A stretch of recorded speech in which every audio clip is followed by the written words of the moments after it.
Hello, everybody, and welcome to another wonderful interview here on GIC TV. My name is Bernard Alvarez, and I am the director of the Global Illumination Council. We are very lucky to be able to bring you these webcasts on several times a month, and we do our best to bring us all some wonderful information and some wonderful speakers to join us for this hour. Today, we have a very special person to me. Last time they were on GIC was on our GIC radio show, and I've got to tell you, it was probably one of the most fascinating and riveting interviews that we have. Peter Sterling will be joining us in just a moment. And for those of you that may not have heard of Peter, Peter is a harpist as well as, I don't know if the word contactee is a good term, so he'll correct me in just a moment. But Peter has had wonderful spiritual experiences. He has been featured on Project Camelot. He has a wonderful book out right now, and we're going to talk about that in just a moment. So without further ado, let me go ahead and bring Peter into the picture here. Hello, Peter. Welcome. How are you today? Hello, Bernard. I'm excellent. I'm really glad to be here with you today and everybody else. Wonderful. We're very glad to have you here as well. Thank you for joining us today. Peter, the last time that we spoke, I just wanted to share with everybody, you shared a lot with us about your experiences of, I guess for lack of a better term, the spiritual awakening process. And I believe maybe it was a shamanic experience that we were speaking of. And now you've gone ahead and written a wonderful book on the matter, hearing the angels sing. Is that correct? Right? Yes, it is. Okay. Oh, it's right in front of me. I'm so sorry. Hearing the angels sing, and basically in this book, you're sharing your whole life with us very intimately. And I've got to tell you that someone who's reading it right now, I think I'm on about chapter 6 or 7. And I feel a lot of similarities on my path as well that you have experienced. Tell us a little bit, just a little bit of background for those of us who may not have seen your work or heard of your work and who are watching this webcast today. A little bit of how this all started for you as far as whether it be the awakening process or having contact with angels. hmm Well, as I describe in great detail in my book, I've been fairly, it seems, conscious since I was a child and started having mystical experiences as a young boy. And this kind of set me off on my spiritual journey, really quite seriously as a teenager. But the angel contact, the most profound experience of that really started after I was led to Sedona, Arizona, where I'm talking to you from now, as a matter of fact. And I was guided here to go on a vision quest, on a journey of discovery. I sensed that there was something inside of me that wanted to express through me, and tuning into my inner voice, I was guided to come to Sedona and immediately fell in love with the place. It felt a very strong resonance and was just, captivated by the beauty of the red rocks and the energy here. So I ended up spending many years here, but in those early days, I retreated into the canyons, and I actually had a Volkswagen van that I was guided to get so I could be self-sufficient, and I retreated into the silence of the canyons. I actually lived in my car for 3 years. How cool. And, practicing meditation and yoga and different, breathing techniques and energy techniques to raise my energy, to raise my vibration, and I ended up living in my car for 3 years. I didn't know how long it would be initially, but it ended up being 3 years, and sleeping every night out in the canyons amongst the ancient ruins and all the energy there. And the most profound effect was the silence, just immersing myself in the serenity and the silence of the land. And it was through that entering into the deep silence where my perceptions really began to expand quite dramatically. And you know, many of the mystic traditions speak of entering into silence. And so this Yeah. is what I did. And when I got very, very quiet, a series of like, transcendent experiences where I began to hear the inner music that the saints have spoken about, perhaps the music of the spheres. But after I allowed myself to get really quiet, I started to hear the subtle strains of some sort of beautiful music. And at first I thought there was somebody out in the canyons playing classical music on a portable stereo, but then I realized that no, I was tuning into some sort of heavenly music or the inner music, which I was aware of and heard about. And all of a sudden I was having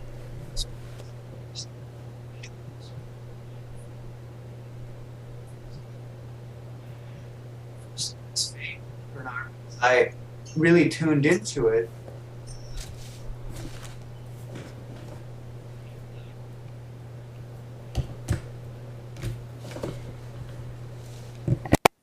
I had ever heard. That's how I experienced it, and it was like symphonic music and just very.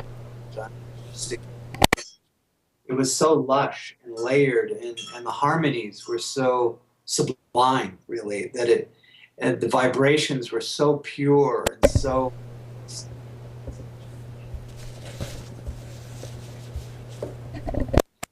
tremble and shake, and my eyes, I began to cry, like weeping actually, because it was just so humbling and so beautiful that it actually brought me to my knees, and it was a profound transformational moment that occurred, and and as I tuned into it more and was tuning into my kind of spirit guides that I was working with at the time, I was hearing this guidance to trust, surrender, and let go, and allow the music to take you, and so that's what I did, and I was able to travel out of my body. I was actually lifted into the light on this music, this high frequency sound I was hearing, and in my inner vision, I was seeing this golden light, like I was kind of enshrined in this beautiful golden light, and as I adjusted my inner vision and was looking around, kind of in my meditative place as I was having this experience, I began to see faint images of light moving around me. And as I brought them more into focus, I discovered that I was surrounded by a group of angels that were around me. And it was like I couldn't barely believe what I was seeing, because I had never had an experience of angels before. And I actually kind of brought myself back into my body and kind of shook my head and took a few deep breaths, and then I, you know, I didn't want to think, I thought maybe I was fantasizing. But then as I went back up into the light and tuned into the sound again and was taken up into the light, there they were. And so over time, I had a series of these experiences. I developed a connection with these angels that actually took me on several out-of-body journeys into their angelic realms and celestial spheres, and I was shown many, many beautiful places by them. And we actually were able to dialogue. We developed a telepathic communications with each other. And it was just otherworldly, so beautiful and profound. And it was really like a near-death experience for me. And at times I thought I was losing my mind, because it was so alternate reality. I really entered into this other reality, perhaps the dream time, and it was very much removed kind of from normal reality. But I just fully immersed myself, and it was profound, and that's how it all started. And you know, communing with these angels, then they gave me a message that my mission was to be a channel for the heavenly music of which I was hearing, and the instrument I was to play was the harp. And I wasn't a musician really at the time. I noodled around with a few chords on the guitar and had a Native American flute and harmonica, but music was not a major part of my life at that time. And then all of a sudden they showed me this vision and communicated to me that I was to play the harp of all instruments. And so after giving it some thought, eventually I decided to work with these angels, who said that together we would work as a team, and they would teach me how to play, and that together we would bring forth a very special music for this time of planetary awakening and ascension, and increasing frequencies and unifying energies, and that the music had within it all of these cohesive, unifying energies, and a lot of divinity coming from the angels, and to help get people connected to the source of light. So I decided to do it, and just as soon as I did, a harp came into my life, and I began to play improvisationally. I took a couple lessons at the beginning just to kind of learn how to place my hands, how to tune the instruments and basic scales, but then I just went off into the forest and just put my hands to the strings, and my hands would just move by themselves, and energy would come over me, and I sensed the angels around me, and I just let go. And actually what I discovered later on, Bernard, was that an angel actually was overshadowing me, kind of merging with my auric field and sending these impulses, energetic impulses, that my body, my nervous system was able to interpret, and I could feel them as movements coming through my hands, and I just completely surrendered and allowed my hands to dance on the strings, and it was incredibly ecstatic and blissful, and also kind of scary because I never felt such a strong energy come through before.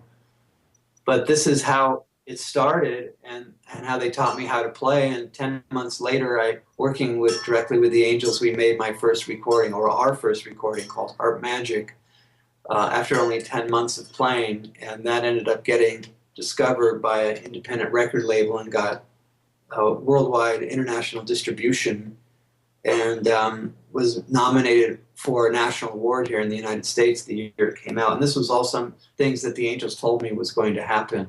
So it's been an amazing journey, and now it's been 20 years later. International in March, and now we have the book as well, and we've been doing a lot of promotion on the book. So, and the book has within it a CD, an audio CD. This is kind of interesting, Bernard, because I waited a long time to write this book, and we included an audio CD. So as you read the book, if you listen to the CD at the same time, it creates like a soundtrack for what you're reading, and it really opens up into a hologram. And the book becomes like a portal, like the music is a portal. You can tune into the music by listening to it. The angels explained it to me, and it's been confirmed from people all over the world that it can connect people to the angelic realm. So by listening to the music, you can, if you close your eyes, you can do soul travel with the music, allowing the music to take you and create beautiful imagery in the mind's eye and the imagination. And then the angels will come, and you'll see them, and they'll take you on these extraordinary journeys. Or else, and also as you play it in the home, it attracts angels into the space. So many people report, as they listen to my music, they start seeing angels in their home, and tuning into them with their eyes open, seeing them physically. And so it really works. And so that's how it got started. Well, I've got to say that as I was listening to your CD earlier this afternoon, and unfortunately I didn't know to play it while I was reading the book, or perhaps I would have gotten a better experience. But I must say immediately the first notes of the CD, I could feel my heart just I don't know if I want to say melting, but just relaxing and becoming very attuned with the music. I could literally feel the energy that you were trying, or that you are portraying and allowing to come through in the music. So it's absolutely wonderful, and I thank you, because I feel, and I told you this before we started the show, that it seems that many of us have had very similar experiences. I myself, here I am, a web person, and I knew nothing about computers before my awakening, and the same thing kind of happened with me. All of a sudden, I'm building this network, and I know nothing about it. But I'm so grateful that they connected with you on a musical level, and we have the ability to share that, and it's just so beautiful. Peter, what? I'm sorry. Go ahead. I just wanted to say how you were saying how it's all seems very familiar to you, similar to your story. And I do say in the introduction to the book that in essence, there's only one story being played out in so many different myriad of ways that we're all experiencing in our life. But there's certain archetypal kind of initiatory experiences that we go through on our spiritual path and our journey. And so I was just giving voice to one aspect of the journey that we're all on together. And I think you just kind of confirmed that as well. It's like what do they say? The many facets of a diamond. We're all little light beams coming and bouncing off the diamond of source, for lack of a better term. Absolutely. Right. Now, tell us a little bit more about the angels, and why is it important for us at this point to begin having a relationship with them and working with them now? Well, I feel like God gave us angels as there's a special purpose. My understanding and my experience has been that everybody has at least one angel around them, like a guardian angel that's assigned to you at birth. And so these angels are always trying to lead us towards our highest path, because our soul is on an evolutionary journey. It's a spiritual awakening through many incarnations as we come back into the unified awareness of divinity. And so the angels are always trying to encourage us to walk the higher path. And they do protect us, because they do intervene from time to time to save us if we are in mortal danger. And there are many, many stories of angels intervening even physically to save people from demise. So that's one of their functions, but they're also encouraging us with their love to go for our awakening. And so if that's your intent, which was my experience was, the angels have a way of orchestrating synchronistic connections and meetings and all sorts of phenomena here that can help us to work with them, to commune with them, and that they can actually assist us in that way. And they can also give us divine guidance. Like, now my experience was I've asked the angels to help me on many occasions, actually, which I describe in detail in the book, but to help with the music, to bring it through, to help me on my journey. And there were so many instances where miracles actually happened, and the only way I could explain it was the angels' handiwork. So they're really very good at helping us with that and to achieve our soul's destiny. So people like have a project that's something that's really something coming from the heart and soul, and bringing that forth, like writing a book or creating a business of some sort, or even with a new relationship, all sorts of areas in our life endeavor they can assist us with. And also with divine guidance, because we get messages a lot. I do, and many people I know do, and they help us to make the right decisions. A lot of us are being, I know for myself, being confronted with major life decisions a lot these days, and sometimes I ruminate back and forth. I don't know what to do sometimes, but I always ask the angels, and they always seem to show me what would be the highest course for me to take. So instead of seeking psychic advice from another person, I just go for the divine guidance from the angels, and that's one of their messages right now, that they want people to know that they're here to help, and that if you can tune into them and develop a relationship, and we can talk about how to do that, that they can bring many, many gifts into your life. And also for people, Bernard, who feel isolated and lonely, or are in physical pain or emotional pain, the angels can bring comfort on many levels. And I know for me, like, because my journey so much has been solitary, but with the angels I always feel like I have really good friends with me, so I never really feel like I'm alone. And so that's been a great comfort as well. Yeah, I can absolutely relate to that. Let me fix this camera for a moment. And I really can relate to what you're saying as far as attuning and connecting with that that internal voice, that internal angel, versus seeking guidance from outside of us.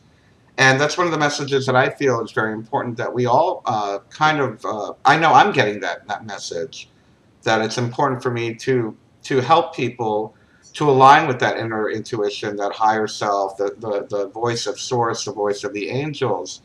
And I'm wondering, Peter, if there's anything that maybe you could share with us that would help our viewers and our listeners to maybe to begin working with them and to begin connecting with these angels. One of the main ways you do this is to attune yourself with their energy and to come into resonance with their energy. So they live in these higher dimensions, like in the fifth dimension, within the quantum field, within the unified field of divine love, in the higher dimensions. One thing that you discover when you get to go to these higher planes, and what many people who have crossed over in near-death experiences and come back to tell the tale all report, is that there was this overwhelming feeling of love, of oneness and unity. And it was the most beautiful feeling, that it was all consuming, and you don't want to leave that, because it's like you've come home into the love, and it's a profound experience to be able to feel that. So that's the plane or the level of awareness that they are. So what people need to do is to, as best that they can, to elevate their consciousness into and to unify with love as best they can. So that is the ultimate goal here, to connect with the angelic energies. Now, some people are vibrating at a very low place. Perhaps they're in despair or suffering or depression, and they can't raise their energy. All they have to do, they can call out to their angels as well for assistance. And the angels, if can read they can read our auras, and they can see our true intent. So you can't fool an angel. So if you're really speaking from your heart and you're calling for assistance, they will hear you, and they will help to raise your vibration. They have a way of doing this just by kind of being around you, and through resonance, that you will rise and they can help to lift you out of these states. So that's the main thing, is to be able to raise your vibration. And there's many different ways to do this. Now, one of the most easiest ways, and has always been the message from the angels, is to listen to the music, to listen to my music or anybody else who's working with angelic energies, higher frequency energies. Music has a way of just kind of cocooning us in these vibrations, and that can bring us into resonance with them too. My music has a way of elevating people. When you hook into it and connect with it, it is like a journey, and then it's a progressive elevation into higher places. So the music is a great tool for that. And I've had so many people, Bernard, write me beautiful letters of their experiences of this that people can read on my website at harpmagic.com. And I have a page there of letters and comments. And so I know this has been confirmed that it really does work. And I think it's a great deal. I mean, people can buy a CD, for instance, or the for $15, or the book for $20, and they have such a powerful tool to help raise their vibration. It's very accessible in that way. And there are other ways. If you want to explore some other ways, we can do that too. Oh, yes, absolutely, Peter. I was actually going to ask you some of the techniques that we could use other than music. I know that I personally relate to music. I love music. Music, when it hits me the right way, I can feel it vibrating. My cells, my muscles, my blood, my brain, everything begins to swoon, for lack of a better term. But are there other ways that people can raise their vibrations, and some other techniques like you were offering? I think if you really want to get kind of approach it as a science, there's many different ways. We can work on different levels, because we're all we have a body, we have emotions, we have a mind and a spirit. So it's like physical, emotional, mental, and spiritual levels of our being. So you can work on a physical level by helping the physical body, to raise its vibration. What happened to me a lot is that I started making my dietary choices started to change when I started to really really get intent on raising my vibration and connecting with higher frequency energies, I noticed that I was no longer drawn or attracted to more dense, heavier foods that weigh me down or slow my vibration. Yeah. Kind of like, specifically, you know, eating a heavy meat diet can really be very grounding and keep your vibe really low. So when a lot of people report is, as they change their diet and go more for living, whole, high vibratory foods that are full of light, then their body just naturally changes on that level. And then emotionally, you know, to raise our vibration, it's important to start to do some emotional clearing and letting go of some of the extra baggage or ballast that a lot of us are carrying and have carried through this life, and maybe even past incarnations carried over into this life, and to just allow to your emotional body to clear, you know, and doing the inner healing and emotional work necessary. And there's many ways to do this, but what I find is happening now, Bernard, with the planetary shift and the quickening is rapidly increasing for everyone around the world, that there is naturally a clearing because the energies are shifting on a physical level, like with the vibration of the planet and the influx of, you know, increased solar radiation, charged particles from the sun and from the galactic center, because our magnetic fields are weak now and we're in a sunspot cycle. We're being blasted with high energy photonic light, and which is raising our vibration. So all the old stuff that we've been stuffing away for a lot of people is coming up and kind of getting in our face now, and we don't really have a choice but to clear it. We can try to suppress it even more if it's done. That can be problematic. So just to embrace it and see what's coming up. A lot of people are having old memories coming up from childhood, maybe old services from childhood. These things are coming up to be cleared, so you can just, you know, look at it and then do what it takes to clear it, blast it with the light, transmute it, and then go to the next level and keep moving forward. So that's on an emotional level. And then, you know, mentally, to bring your mind more into attunement with higher frequency energies is to read inspiring books, to perhaps read the great, you know, inspired writers or intellectual thought or whatever that is coming from a higher place as well. So you can feed the mind, you know, and the heart is fed with the music with higher vibrations, and the spirit too, you know, by doing spiritual practices, perhaps chanting sacred mantras or prayer work or spending time in nature to connect with that kind of primal energetic force, source, can really bring people into attunement as well. I feel you, and I can't help but to think about all of these, how we can use them not only on a daily basis, but sometimes it comes to a point where we're just doing it subconsciously. And I feel that for me, I'll say, is that once we start doing this over and over again, and what I mean by that is, like Peter said, eating better, listening to, you know, inspiring music, feeding our brains with inspiring books and inspiring documentaries, et cetera, that the next thing you know, you just seem to be doing it automatically, and you're kind of like giving yourself over to it, and maybe I don't know if that's making any sense, but eventually I feel that the spirit takes over. And I was wondering, Peter, if you could explain to us, because for me, what I'm describing here is kind of the nudges that I get from my spirit guides, so to speak. Right. And I was wondering if you could share the terminology or the difference between spirit guides and angels. Well, my understanding is that spirit guides can be like perhaps humans that were incarnated and passed on and are in the spiritual realm, and perhaps like a grandfather can be a spirit guide, or a deceased loved one who's with us a lot and guiding us. That's very common experience people have. Then also, my experience has been like spirit guides.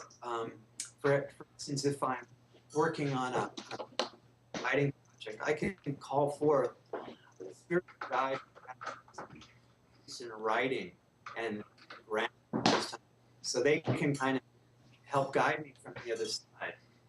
Perhaps if I'm wanting to learn paint, I could call on the spirit of perhaps Van Gogh to come and be with me, kind of teach me. Yeah. They can do pouring from the other side. So these are like guides that come into our life. Perhaps, all of a sudden you're starting to get into martial arts. Perhaps a master martial artist from the other side might be a guide. Start in our meditations. And so people are getting into yoga. Perhaps an ancient yogi might be a guide for a while and might be assisting us from the other side. Now, with the angels are different. They're of a different vibration. They're on a higher vibration. So sometimes guides have more of a resonance almost with a humanly kind of vibration, whereas the angels are purely celestial, ethereal beings, and their vibration is so pure, and there's like no ego in it all, and it's just very, very illuminating. There's a lot of light around them, and a lot of the inspiration that comes from them that kind of is illuminated within our own consciousness. When that happens, there seems to be a very high frequency or a light around it, kind of a glow, an aura of illumination around it, which makes it seem easier to decipher that this is really coming from a divine source. So that's how I decipher between the two. Thank you for that, and that's probably one of the best definitions I've heard in forever. And when thinking about or sensing these higher dimensional beings, what can we say about the ascension process? We hear a lot of people discussing ascension. What is ascension? Are we leaving our bodies? Are we transmuting our physical selves? Are we having just greater awareness?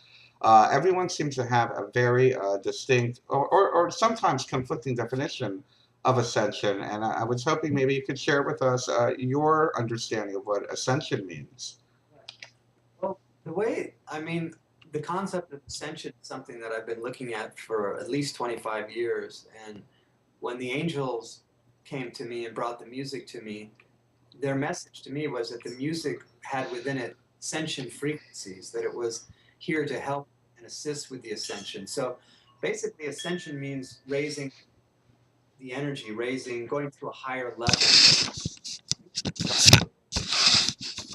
of our being. And I've also, what's been revealed to me is that in some ways, what is unfolding for humanity right now is such a grand event that it's hard for the majority of us to comprehend the magnitude of what's unfolding for us, because we're looking kind of from a finite place and looking out into the vast expanse of infinite possibility and space that surrounds us and that's within us. And we don't quite have our fully operational perceptual faculties in order to really get the full view of what's unfolding. But Bernard, it's my take on it is that I'm getting ready to go to a whole new level, and I'm experiencing this within myself. And with the angels, it's always been a coming home into oneness, into the unified field. And this world, which is a third dimensional, it's a lower evolutionary third dimensional world that we're having our incarnational experience on now.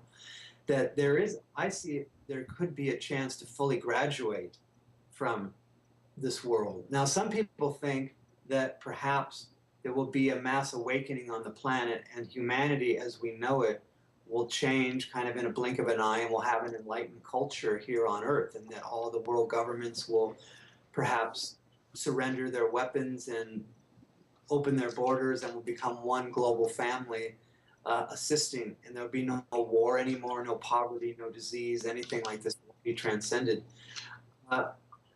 See, that in order that happen, it would have to be kind of in the unified field. It would have to be in the unified field of oneness, which is a higher dimensional awareness. So we would have to transcend the third dimension and really go into the the fifth dimensional unified quantum state. And if that occurs, my understanding is that how we relate to the third dimensional materiality will completely change. We might actually transcend this level of reality in the third dimension, move into a whole new kind of illuminated light sphere of a higher plane, and we might be actually asked to leave this world behind.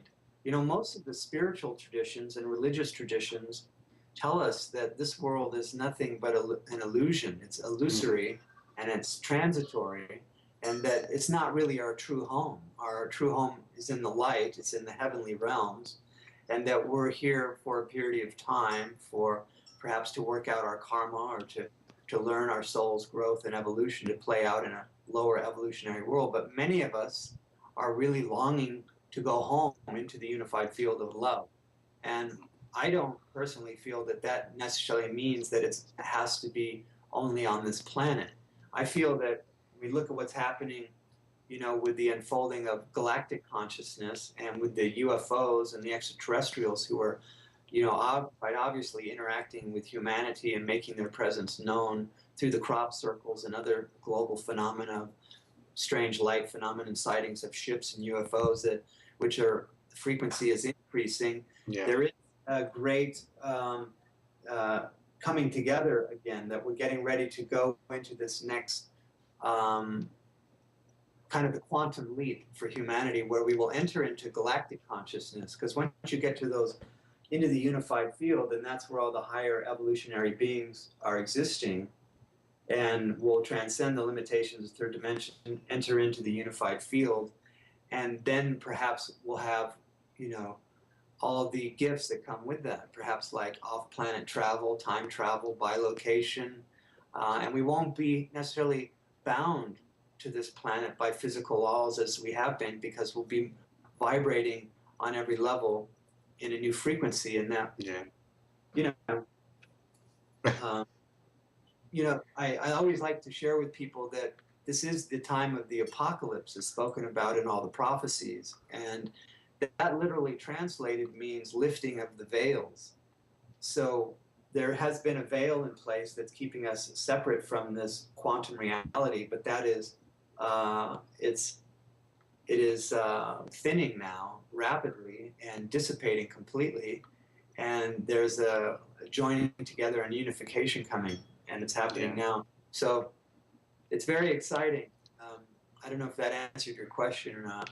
Absolutely, it does, Peter. And I can't help it it makes me want to move to this next question of, if we are to, let's say, move into the light body, the spheres of the light body or the spheres of light, I would think that there would be some kind of physical changes going on in our body. And that could mean anything from, well, like you said, eating better and lightening our load. But at the same time, we hear a lot about the change of our DNA and DNA activation. And people, I mean, we've spoken to, we've had members of the Dogon tribe on the show before, and they talked about how the energies of the Bio-Ali and the interaction of the planets are literally changing the DNA of humanity. I was wondering if, what are your thoughts, and have you received any communication from the angels in reference to changing our DNA or DNA activation? I have. I've received a lot of information about that, and there has been some research that's come out in the last year out of Stanford University and Purdue University. Scientists there have discovered that indeed the carbon molecule is mutating, and they believe the reason that is because of particles coming from our sun right now. And this is very significant because the 2012 prophecy of my calendar speaks of the birth of the sixth sun. So we're living in the age of the fifth sun, and at December 21st of this year, we'll pass into the next phase of our sun, the birth of the sixth sun. Now, this also corresponds to what's occurring now with the sunspot cycle. and the flip of the magnetic poles of the sun. Any day now, the sun could flip its north and south pole. This happens every 11 years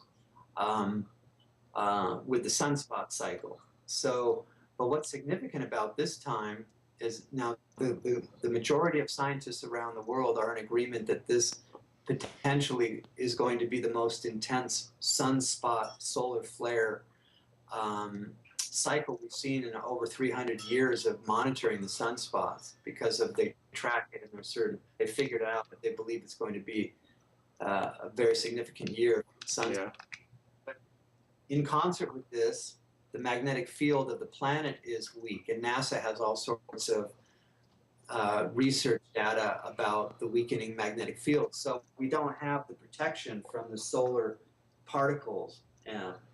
Even as we're speaking right now, where people, if they're even at nighttime, supercharged particles from the sun are passing through us at the speed of light. And these are actually interacting with our DNA the way it's been explained to me. That our sun, there's a reason why the ancients worshiped the sun, like the ancient Maya, the Aztecs, the Toltecs, the Inca, and the Egyptians and Sumerians. They all worshiped the sun. And they really believed that it was the source of all life and was orchestrating everything about our existence. And, 24/7 we're being bathed in stellar light from our star, our sun. And the quality of that light affects all life on this planet. And stars go through evolutionary changes. The frequency and the color of stars changes over time. So they're broadcasting and emitting different frequencies in the color and spectrum and the sound spectrum, because they make a sound. The sun now is going through a change. So the environment and the quality of light that is affecting us and that we are living in is changing. And our DNA is very sensitive to that. And the photons coming from the sun carry information. So the way I understand it, and the way it's been communicated to me, that the sun is broadcasting evolutionary impulses. Everything is evolving, and the suns kind of dictate the rate of evolution, stars. And so our sun is actually, right now, it's speaking to us. And it's saying, evolve, evolve, evolve. It's receiving its communication from the morphogenic field that all the stars in the Milky Way galaxy exist in, are in a revolution around Hunab Ku, as the Mayans called it, or the galactic center, where the main communication is broadcasting out through this vortex experience through all the stars in the galaxy. And so they all kind of communicate through this morphic field, and we live within that field. So it's fascinating, isn't it? It really is. And, now that you've brought it up, I was wondering if you've had any communication as far as what's 2012? What is the angelic realm conveying as far as what is 2012, and what are we experiencing? What are we looking forward to? I know for me, I find 2012 to be, it can be challenging, but at the same time, it's giving us the opportunity to let go of old paradigms. And I was wondering if you've had communication as far as the angels are concerned, and what are they saying about 2012? Well, once again, it's always been around the concept and the idea of making an ascension at the end of the age. So, most of the prophecies that come from the different cultures around the world speak of this time, and they do speak of the increase in earth changes. Now, we know just from looking at what's happening on this planet, purely just from a physical level, that we do have global climate change accelerating. The ice caps are melting, the sea levels are rising, major earthquakes are on the rise. When you look at the graph of major earthquakes over the last 100 years, we can see that in the last 10 years that they've been increasing geometrically. So there isn't a quickening occurring on that level. Catastrophic events around the world are great frequencies. So we are seeing the symptoms of this change as prophesied, as told to us by the ones that came before about this time. we are seeing the signs. And the Hopi speak of this time, Bernard. I think it's really significant and interesting. And I'm just right next to the Hopi reservation. I just wanted to give you a little bit of a view here. If you can see, Oh yeah. you can see out the window here. Can you see out my window? I've got Thunder Mountain there in the distance. Let me see if I can hold that back. But I have this beautiful panorama here. Oh wow. Yeah, vaguely. It's a little bright, but we can see the mountain. Yeah, but it's a beautiful. And the Hopi Reservation is just a couple hours over here to the north. But they believe that they've seen all the signs pretty much of spoken about in the Hopi Prophecy. And they believe that we're in the fourth world and that three worlds have come before and they've all been destroyed and purified by great global cataclysms.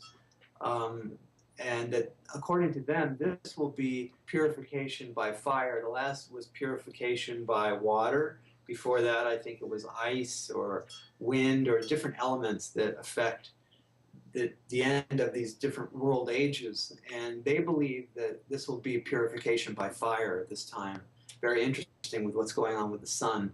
Yeah. And that corresponds. But they also believe in the Hopi prophecy that the true Hopi will be lifted off the planet in ships without wings, they call them, and taken to the new world. Now, this is what's been communicated to me through some of my galactic ET encounters that I've had over recent years, and my journeys to England to the crop circles and receiving the codes and the communiques coming through the crop circles. But I was told that perhaps that this planet, is going to go through some great physical changes, and it might be difficult especially if we have a polar shift, which we have the signs now that the magnetic poles of the Earth are on the move, and that we could have a geomagnetic polar shift or even an axis realignment, which is occurring. I mean, even after Japan earthquake, the axis reoriented of the Earth to a certain degree. So we are seeing this phenomenon, and if this occurs, it might be wise to fully activate the light body codes in the DNA. This is what was communicated to me. Now, I'll just give you a brief overview of this information because I do feel it's important. Many people are concerned about what they're seeing in the world and increasing earth changes and the plight and decay of the biosphere and the environment, and the increased radiation now in the atmosphere from Fukushima, which is affecting us on many levels now. And what does the future hold? Well, the future holds the illumination of the light body. This was a revelatory, a redemptive gift from the Great Spirit, from God, that for exactly these times that we have incarnated into this time-space continuum, this evolutionary stream of humanity, that there would come a point where we would reach a chaotic node on the time-space continuum, and we're obviously on one of those, when we're seeing all of these cosmic galactic alignments coming into play now, and that this is the time to make our evolutionary quantum leap, without a doubt, and to release ourselves from the trance and the hypnotic trance of materialism and the media is keeping us all, our senses fully focused on the third dimension, but to release all of that and to transcend it and to really start to focus our vision on a higher plane, and also to illuminate the codes in the DNA, which the blueprint for this light vehicle, this higher dimensional light vehicle, is in our DNA, and our geneticists now are discovering this. Science is discovering all these things, and that the DNA change is occurring. That it's mutating, and to call upon this now, it's quite easy. The way it was explained in my experience has been, Bernard, is that the DNA is influenced by our consciousness. It responds to our consciousness. So just like talking to the angels and calling them, you can actually talk to your DNA. So what I do is in my meditations, I'm always saying, activate DNA, activate light body, activate the Merkaba, activate the codes for bioregenesis. so that I will have perfect radiant health. Activate the codes for immortality. We have all of these programs that have been dormant in what science has called our junk DNA. Our geneticists have only mapped about 20% of the DNA. Mm-hmm. For the majority of it, they don't know what it's for. And this also corresponds to our neurology, our brain capacity. Most of us are only using 2 to 3% of our brain capacity, and neurologists say that even geniuses are only using 10% of their brain capacity. So our DNA and our neurology, our brain, is dormant. The majority of it, we're not using it. And what is that for? Is it there for no reason? No, it's waiting. It's there for time, which is now.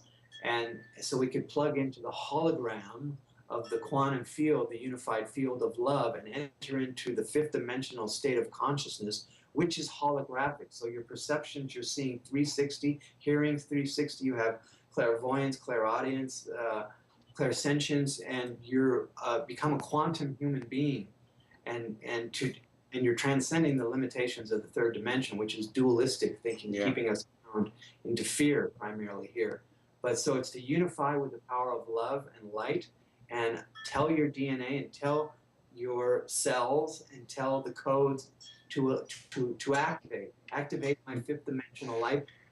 And as you could do that with prayer, you can do it as you listen to my music and just call that forth and just tell your DNA to raise its vibration, and it has a mechanism to do that. Oh man, I can't tell you how grateful I am to hear what you're saying. You have given me confirmation myself. As you know, of course, 2012 has been a little shaky. And it seems that things are speeding up, and the joy is much joyful, the stress is much more stressful. And I want to share this with you because this confirms what you're saying to me, is that probably about a week ago, we were getting a little stressed out over, I don't know, something happened with the website, or maybe I think it was during that anonymous attack or whatever. But anyway, the reality of it is that, it was a very stressful day for me. And I called out to my guides, or I call them, well, they call themselves the emissaries of light. And I said, what can I do? What do you need me to do? And they immediately said to me, bathe in the light, bathe in the light. Keep saying, bathe in the light. Allow it to move through your veins, allow it to move through your blood, and allow it to move through your DNA. And that was very profound for me. And that has been my work of the last, literally only a week now, of focusing on allowing this light energy to move through my body. I mean, I'm sure I've done it in the past. I'm sure many of us who work in the healing practices do it all the time with Reiki and whatnot. But to intentionally be told, it's a light bath. You have to allow the light bath to move through your body and allow you to really fulfill the potential of your DNA. And on that note, Peter, we're running out of time, but I still want to talk about this one topic and a little bit more about your book. Um, Today or yesterday, I saw that Chile is now going to decriminalize the use of ayahuasca and shamanic help aids, for lack of a better term. And I can't help but wonder, and we get a lot of questions on this. We really do. People they're either very afraid of it or they're very promotional of it. And are they helpful? Is there a time and a place for that? I myself have gone through the experience. I think that's probably what started my path in my early 20s, and it really was very helpful to me. But does it still play a role in today's world? Well, absolutely. I speak very openly about this, and in my book, Hearing the Angels Sing, I speak very in great detail about my shamanic journeys using sacred substances, psychedelics, in order to expand my awareness. I was told by the angels and the galactic beings for 25 years now that these were tools that we can use to expand consciousness. And for those who are listening who might have some hesitation about using psychedelics for this reason, for spiritual growth, one of the great examples that I love to use is that Francis Crick, who was the first one to decode the double helix spiral of the DNA back in the 50s, He actually was high on LSD when he saw the double helix. Oh, wow. And he speaks all, it's on the internet. All you have to do is, go to Discovery of DNA, Francis Crick, and he tells the story now. He's no longer alive, but now it's in public knowledge. So these things do have potential to help humanity. Even Steve Jobs, who designed Apple Computer and all the brilliance and the magnificence that's affecting all of our lives, he spoke very openly about his use of LSD and how it affected him in his creative works with Apple. So I think there's great potential there. The thing about ayahuasca, it's so powerful, and I've had several experiences with it. And you talked about Chile legalizing it. In Peru and Brazil, ayahuasca is legal. It is protected in the constitution of both governments, countries. So recognized as an indigenous traditional medicine, and it does facilitate great healing on many levels and profound visions. And people are called to have that experience. That one, I would recommend it. I would recommend it if they were feeling called. It's not for everybody.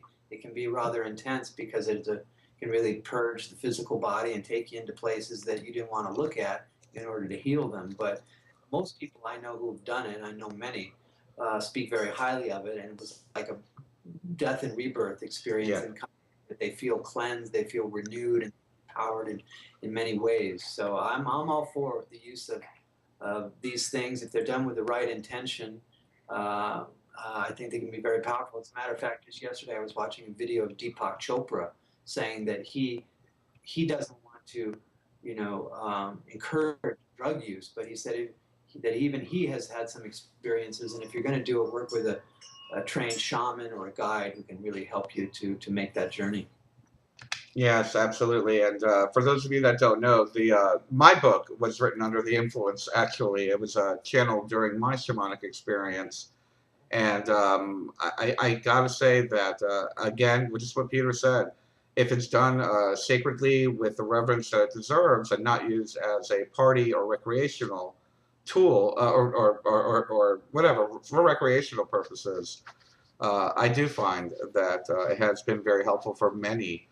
And to each his own. And as Peter said, if you're called to it, by all means, find the right person, find the right guide, and go with it. I love what Terence McKenna said about using psychedelics. He said on the spiritual path, traditional spiritual path, we always have our foot on the accelerator, pushing greater awakenings. On the psychedelic path, you have your foot on the brakes. Oh yeah. Because it to you like so fast and rapidly.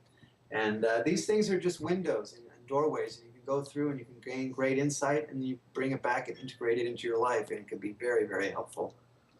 Absolutely. Now, Peter, before we wrap up, we've got a few minutes left, and I was wondering if you could share with us a little bit about the book. How are you doing with it? Are you going to be speaking on it anywhere? And where can we find it? Well, you can go to Amazon.com and look for Hearing the Angels Sing. There's also a Kindle version there. You can go to my website, harpmagic.com. I have the book there, and I also have all my music you can check out and some other cool stuff. I think it's also on the iTunes as well. So yes. That's what you prefer. So it's available in many places. And we've been having great success. I was also recently on Coast to Coast with George Norrie a few weeks ago, and had a great response from his show, and we're on the second printing already in just a few months. So, and people are reporting really positive experiences with reading the book. So I'm really happy about it. I really enjoy. I enjoy reading when I get the opportunity, and it really is true. You really can immerse yourself. And now that I have the book and I'm about halfway through it, I'm going to take your advice and play the CD in the background as well. Everybody, in case, for those of you that are viewing us, I want you to see the book. This is the cover right here. Where is it? Oh, there we go. It's bright yellow, called Hearing the Angels Sing. You can find it on Amazon. And Trevor is on chat, and he's telling us he found your CDs on iTunes. So that's wonderful. Before we go, oh, I'm sorry, go on. I was going to say all the music is on iTunes. Yeah. Oh, good. Before we go, Peter, is there any last words that you would like to share with our audience as far as what we can do to keep raising our consciousness and keep raising our vibration? I think one of the messages that the angels have been communicating is to try as best we can to overcome fears, and because the fears we have keep our vibration low. So we have to transcend our fears. You can ask for the angels to help you through difficult passages in your life right now. And they also want you to know, they also want people to know that it's very easy to connect with your angels. So you just call out to them from the language of your heart, like this. Say, angels, come to me, reveal yourself to me. I'm ready to receive you into my life. Please come to me and make your presence known to me in the light. And the highest angels of light to come to me. Please come to me and reveal yourself to me. And if you speak that from your heart with sincerity, and just watch how quickly your reality is going to change. The way the angels work, you might not see them face to face immediately, but they're going to start creating little miracles of synchronicity around you. Like they're going to leave a feather here on your desk, or you old coin that reminds you of something very significant, or you're going to find a book that's going to come in your path. This is how they work. They create these little miracles to lead you on your way. So just watch how synchronicities increase in frequencies, and that's how much fun it is to work with them, because then every day is miraculous. And they just want people to know that, try as best you can not to fear what's unfolding, but just keep releasing, letting go, moving towards the light, and before we know it, we'll be on the other side of this, and it's going to be a beautiful, momentous, and magnificent moment when we've all realized that we've all made it through and reunited in the power of love and unity and oneness. Amen to that. Absolutely. Absolutely. Amen to that. Well, thank you very, very much, Peter. This has been such a pleasure as always. And I can't thank you for your work. I mean, the work that you're doing is amazing. You're touching the life of thousands, if not millions of people. And it's with people like yourself that are here on this planet at this time that we are getting the clarity to see what is actually our potential. So thank you for joining us today. All right, thanks.